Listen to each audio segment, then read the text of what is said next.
Olá, amigos do Esporte em Debate. Nós estamos juntos aqui na TV Assembleia, canal 9.2, Max, canal 17 e Sky 309.2. A partir de agora, o esporte em dimensão maior na sua televisão.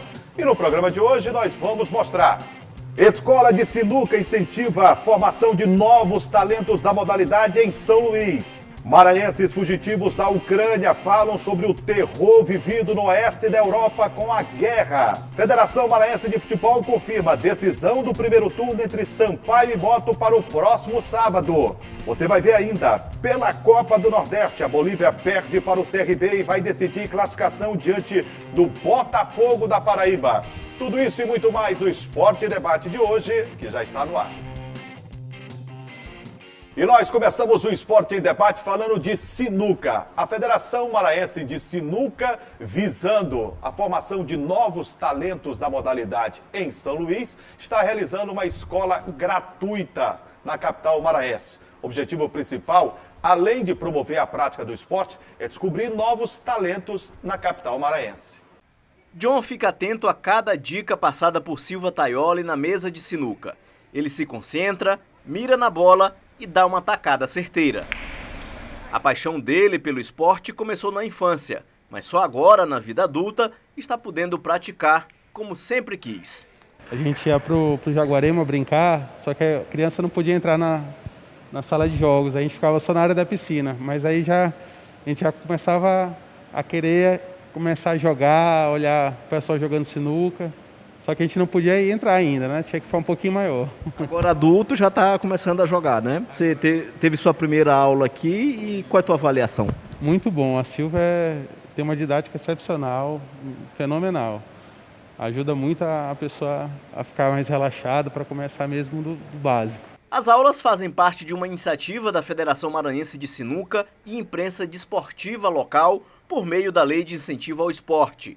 As aulas acontecem no Golden Shopping Calhau de forma gratuita e são ministradas pela campeã brasileira Silva Taioli. Federação Maranhense, o presidente da federação, o senhor Lorival, estão de parabéns. Então, melhor até que a nossa federação aqui de outros estados, eu sou de São Paulo, institui esse curso que visa também a instrução de mulheres, de crianças e os rapazes que estão vindo para se aprimorar, tirando aquela imagem negativa que a sinuca tinha. Tem gente que joga há 30 anos e joga mal, por quê? Tem um defeito de fundamento. É a mesma coisa quando você joga um vôlei, um futebol. No vôlei você tem que saber dar manchete, o toque. Aqui você tem que saber a postura, que é composta por 5 passos básicos, os efeitos. Então, tudo isso ajuda você a jogar de forma mais gratificante. E o espaço é democrático para homens e mulheres de todas as idades. Lúcia Bacelar é uma amante da sinuca há muitos anos e espera aperfeiçoar as técnicas com as aulas. A professora Silvia, ela tem a postura, o carisma da sinuquista mesmo, entendeu? Então, ela transmite isso para a gente, essa vontade. E aí eu vim já na outra vez e agora eu estou vindo só para acompanhar, porque eu gostei muito, né? E ela passa as regras, passa o básico, né? Porque são só 3 dias, não dá muito tempo. Passa o básico, mas ela é excelente, ela é muito boa, além de muito carismática mesmo. Rosete Franco pratica de forma amadora a sinuca há 30 anos. Ela é cantora também e conhecida como Alcione da Fonte. Quando não está nos palcos, ela aperfeiçoa as técnicas do jogo. Eu jogava sinuca sem técnica.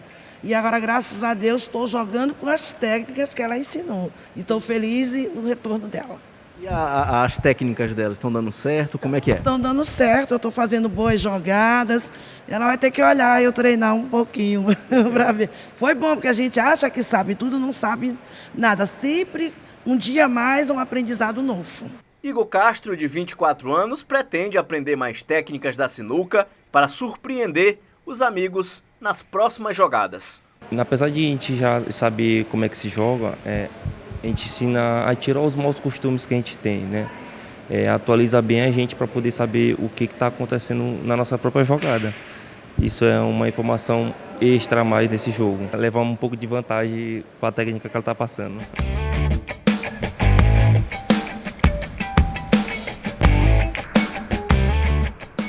Essa iniciativa da Federação Maranhense de Sinuca é bem interessante. Primeiro porque essa modalidade, ela precisa ser despertada de maneira mais intensa na comunidade esportiva do nosso estado. E o presidente Lorival Bogé tem se empenhado bastante, realizando a competição em shoppings na capital maranhense. No Golden, por exemplo, é basicamente a sede das principais competições em âmbito nacional e locais também. É um esporte muito interessante para você disputar. No passado, a gente teve uma efervescência. Desde que surgiu a Federação de Sinuca, a gente tem observado o ordenamento destas competições de sinuca no estado do Maranhão. Inclusive, os resultados dos maranhenses, a nível local e a nível nacional, tem chamado muita atenção. Então, vale a pena. Você que é amante da modalidade sinuca, seu filho, adolescente, jovem, você de meia idade ou de uma idade já da melhor idade, você pode também se fazer presente, porque essa escola é gratuita e é uma grande oportunidade que a Federação Maranhense de Sinuca está dando de você praticar o esporte, ter oportunidade de se federar, disputar competições no estado do Maranhão e a nível nacional também. Com certeza, nos próximos campeonatos, sejam estaduais ou nacionais, a gente vai ter uma play aí de novos valores da sinuca do estado do Maranhão. Depois do intervalo, o destaque para a peregrinação de maranhenses na Ucrânia. Jogadores que nasceram em nosso estado tiveram uma série de problemas para deixar em segurança a Ucrânia com a guerra que vive o país. Os detalhes, segura aí que daqui a pouco a gente volta.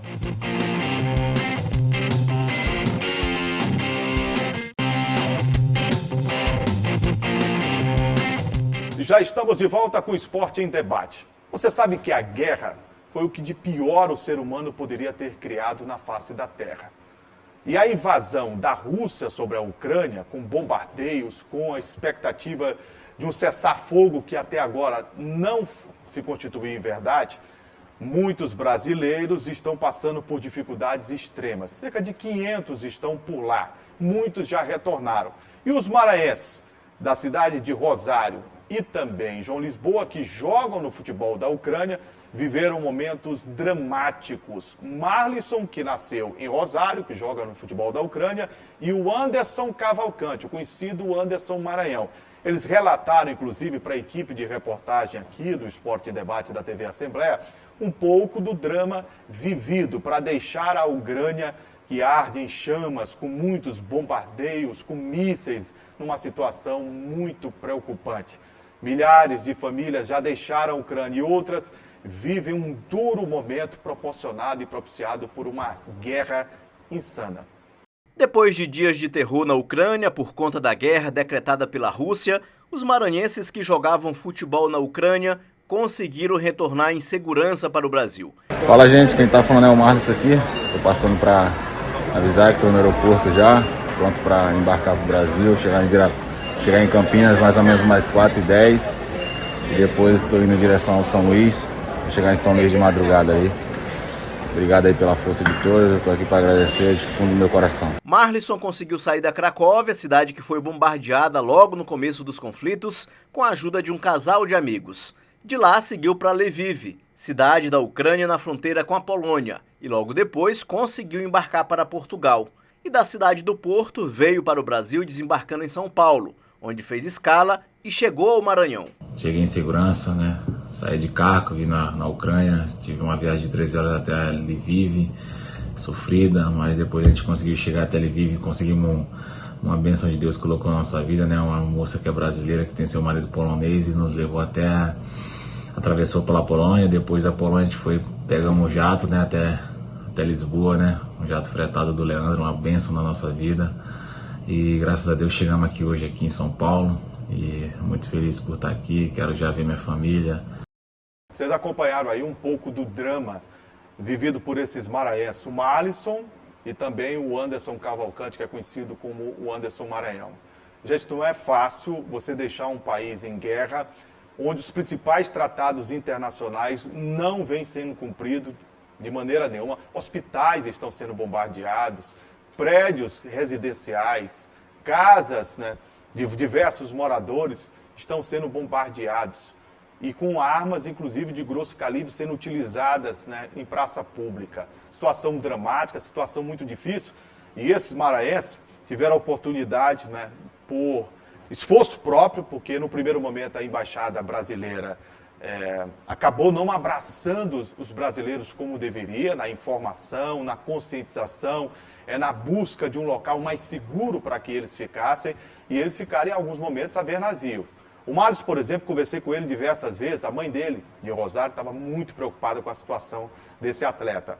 E ele não sabia, de fato, tudo aquilo que estava ocorrendo. E nós, olhando pela televisão, eu tive a oportunidade de falar ao telefone com o Marlos, ele disse, olha, ainda não é essa situação que estão passando aí no Brasil. Ora, bolas, a gente estava vendo já as cidades, inclusive circunvizinhas, a Odessa, onde ele estava, a Kharkiv, onde ele se encontrava, o Marlison, Odessa, onde estava o Anderson, cidades que começavam a ser bombardeadas. E eles não tinham informações, não tinham grande ligação com os dirigentes dos clubes aos quais foram contratados. O Anderson, por exemplo, me passou a informação que ele foi comprado por um time, né, na Bielorrússia, ele estava na Bielorrússia há 4 anos e foi jogar na Ucrânia. No dia que ele receberia os valores, né, devidos pela sua negociação, que o clube que comprou ia pagar o atleta, acabou estourando a guerra lá na Ucrânia. Ele ficou sem receber. Ficou com um pouco dinheiro que tinha para custear a alimentação e regrando ao máximo. Vocês já imaginaram?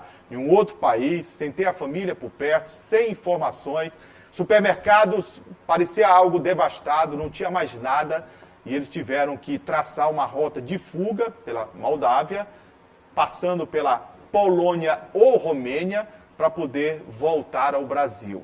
Depois que saíram da Ucrânia, foi que a embaixada brasileira deu algum tipo de auxílio para que eles voltassem ao Brasil via São Paulo, né, para chegar a Rosário e João Lisboa, respectivamente, as suas terras natais. Mas foi realmente um momento dramático. A população da Ucrânia ainda vive uma situação muito lamentável. Essa guerra não faz bem a ninguém.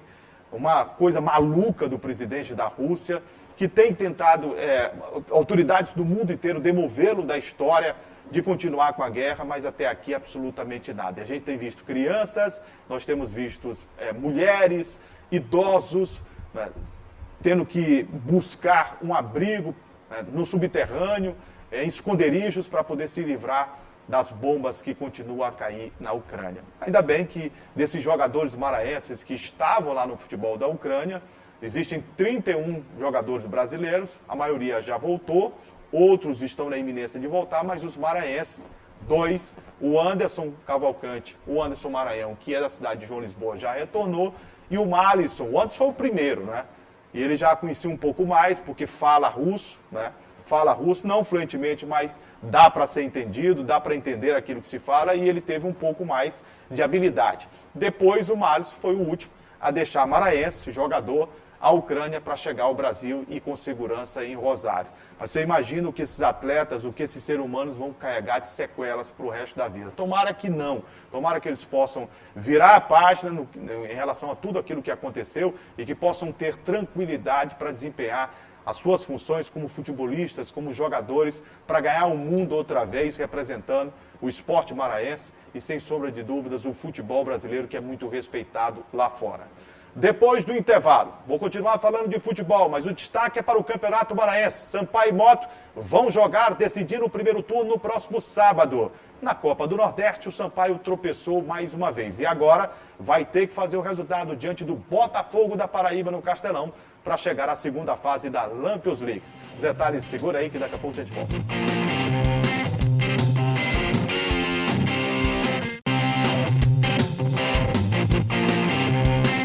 Campeonato Maranhense de Futebol 2022. A Federação Maranhense de Futebol confirmou para o próximo dia 12, sábado que vem, o superclássico da decisão do primeiro turno do Campeonato Maranhense de Futebol. Sampaio Correia Motoclube.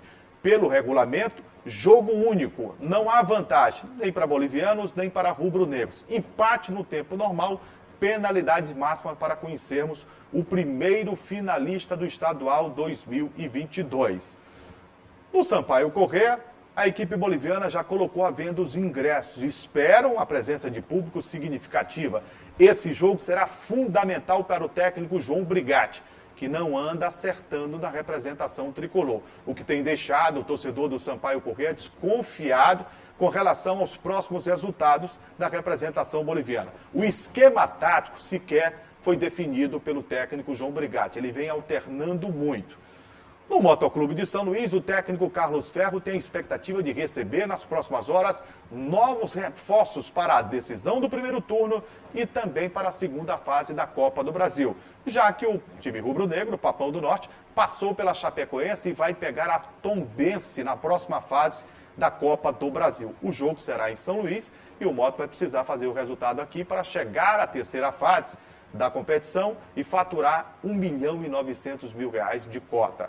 O Moto deve contratar nas próximas horas um lateral direito, um meia e mais um atacante. O time vem treinando, inclusive, no estádio Castelão, porque o jogo tem mando de campo da representação boliviana. E com isso, o Moto, que manda os seus jogos habitualmente no Campeonato Estadual, no Estádio Municipal Nilson Santos, vai ter que jogar no Castelão. Por isso, o técnico Carlos Ferro solicitou à diretoria do Moto, que atendeu, e a diretoria do Moto conseguiu a liberação por 2 dias esta semana para que o Moto possa treinar. Já treinou na semana passada, treina esta semana em 2 oportunidades para se aclimatar melhor, se adaptando ao gramado do Estádio Castelão, que não é fácil, um gramado fofo, pesado, e o Moto não vem de uma rotina natural de jogos, ao contrário do Sampaio Corrêa, que tem treinado e jogado no Estádio Castelão. O certo é que o vencedor desse duelo, Sampaio e Moto, além de chegar à decisão do Campeonato Maranhense em 2022, já vai abiscoitar a vaga para a Copa do Brasil de 2023. E falar de Copa do Brasil é falar de uma competição milionária e de uma cota que os clubes terão direito. A semana é toda de preparativos. E em se tratando de Sampaio e Moto, não tem prognóstico para um clássico como esse. O Sampaio vem de bons resultados, mas resultados que não convenceram muito o torcedor. O Moto vem de uma crescente. Começou o cambaleante, o Campeonato Maranhense, reforçou com 3 atletas, com o Ted Love, com o Dagson, que a galera rubro-negra está chamando de Dag Gol, e com o Jair no meio campo, e a equipe cresceu de produção. Vamos ver o que vai acontecer no Superclássico Sampaio Corrêa e Moto, que é sempre um jogo de fortes emoções. Agora, na Copa do Nordeste, o Sampaio, que é o nosso único representante, jogou pela classificação antecipada no final de semana em Maceió, no estádio Rei Pelé. Mas o resultado não foi o que o universo tricolor esperava. O Sampaio perdeu o jogo para o CRB pelo placar de 1-0. O resultado serviu para a reabilitação do CRB, que na Copa do Brasil havia perdido a classificação fora de casa para a Portuguesa do Rio, que será adversária do Sampaio Corrêa na segunda fase da Copa do Brasil. A Bolívia, que passou pelo Operário de Várzea Grande, Mato Grosso, e agora joga por um prêmio de R$ 1.900.000 para passar a etapa seguinte da Copa do Brasil. Enquanto isso não acontece, o Sampaio Corrêa, na Copa do Nordeste, enfrentou o CRB, perdeu pelo placar de 1-0, mas como os outros resultados ajudaram, o Globo andou pegando de goleada para o Souza, o Sampaio se mantém no G4 da Lampions League. Agora, se mantém por um acaso, porque dentro de campo o Sampaio não tem feito por merecer essa classificação à próxima fase. O Sampaio vem com uma oscilação, fez um grande jogo diante da representação do Ceará na Arena Castelão, em Fortaleza. E foi só. De lá para cá, o Sampaio não acertou. O jogo contra o CRB, o Sampaio foi bizonho em campo. O Sampaio não teve Pimentinha lesionado, não teve o Ferreira com o 3º cartão amarelo e às vésperas do jogo, o Eloy sentiu uma lesão. E esses 3 jogadores não atuando pelo time do Sampaio desmontam, é bem verdade, a estrutura técnica e tática da representação boliviana. Mas o Sampaio é um time de Série B do Campeonato Brasileiro. O Sampaio é um time de maior investimento no futebol maranhense. Tem que ter as peças de reposição. E olha, me chamou muita atenção o fato do planejamento do técnico João Brigatti ser totalmente equivocado. Primeiro, o jogo da semifinal contra o São José, ele não poderia ter colocado uma equipe titular, já que o Sampaio tinha uma maratona de jogos e de classificação, inclusive, na Copa do Nordeste. Errou. Depois, o próprio João Brigatti coloca no jogo contra o Bahia 6 jogadores no banco de reservas. Poxa, se a regra do futebol permite que você ponha 10, 11 jogadores, por que o Sampaio não viajou com mais atletas? E agora, no jogo contra o CRB, pasmem os senhores, o Sampaio só teve 5 jogadores reservas no banco. O que está acontecendo com o planejamento do Sampaio? O Sampaio é um time grande, é um time de estrutura. E o Sampaio não teve as peças suficientes para mudar a história do jogo diante da representação do CRB, que, aliás, fez por merecer, do primeiro ao último minuto, o resultado de vitória. O Sampaio não mereceu nem um empate na partida diante do CRB de Alagoas. Por isso, perdeu o jogo e agora vai ter que decidir na última rodada contra o Botafogo da Paraíba, que é um adversário forte, é um adversário que sempre criou problemas ao time do Sampaio Corrêa, a classificação para a segunda fase da Copa do Nordeste. E é obrigação conquistar esse resultado diante do Botafogo, porque se o Sampaio não fizer o resultado, o Sampaio perde no aspecto técnico e principalmente no financeiro, já que todos os clubes que passarem para a segunda fase terão no mínimo R$300 mil a mais de cota. Será que não faz diferença para o time do Sampaio Corrêa? Vejo que esse jogo Sampaio e Boto é o jogo que, além da tradição e a rivalidade, emprega e desemprega. Anote o que eu estou dizendo aqui. Quem perder esse jogo estará com seu cargo ameaçado de treinador. Sampaio Corrêa e Motoclube de São Luís. A rivalidade e a disputa existente entre as duas equipes pelo título da temporada 2022 vão falar mais alto, principalmente para o técnico João Brigatti, que não anda trabalhando taticamente o Sampaio Corrêa. Você olha o Sampaio jogando no 4-1-4-1, no 3-4-3, você olha o Sampaio no 4-2-3-1, ele não definiu ainda sequer um esquema tático. O Sampaio não tem uma configuração tática para jogar o campeonato, Copa do Brasil e nem a Copa do Nordeste, a Lampions League. E tudo isso está sendo cobrado. Eu conversei, inclusive, com o presidente do Sampaio no final de semana, ele me disse não está satisfeito com a produção do Sampaio, mas quem está com o que o Sampaio vem deixando de jogar? Não é o que o Sampaio está jogando, é o que o Sampaio vem deixando de jogar. O Sampaio está oscilando, infelizmente, para baixo. E isso é terrível, porque chegou a hora do Sampaio decidir a sua posição no campeonato, se conquista a vaga da Copa do Brasil ou não, com o primeiro turno, se vai para a terceira fase da Copa do Brasil ou não, diante da representação da Portuguesa, que é um grande adversário, não se iludam, e também na disputa da Copa do Nordeste, onde o Sampaio já foi campeão da competição, é uma das equipes tradicionais dessa competição e que precisa chegar à segunda fase da Copa do Nordeste nesse ano de 2022. Mas, pelo que vem jogando, o Sampaio não nos dá nenhuma segurança, principalmente ao torcedor que vai estar na segunda fase. É preciso mostrar dentro de campo que tem essa capacidade. Nós chegamos ao final do Esporte em Debate. A todos vocês, o nosso melhor agradecimento pelo carinho da sua audiência. Os canais de interação estão aparecendo aqui na sua tela para você mandar a sua mensagem, sugerir uma pauta ou simplesmente entrar em contato com a nossa produção. Lembre-se que toda segunda-feira nós temos esse encontro marcado aqui na TV Assembleia a partir das 8 da noite. E a reprise do programa às terças-feiras em 2 horários, às 7h30 e às 2h30 da tarde. Queria agradecer o carinho da sua audiência. Muito obrigado por nos emprestar o carinho da honrosa e dispensável audiência. Agradecer o Gleidson Martins, um grande trabalho hoje, finalmente.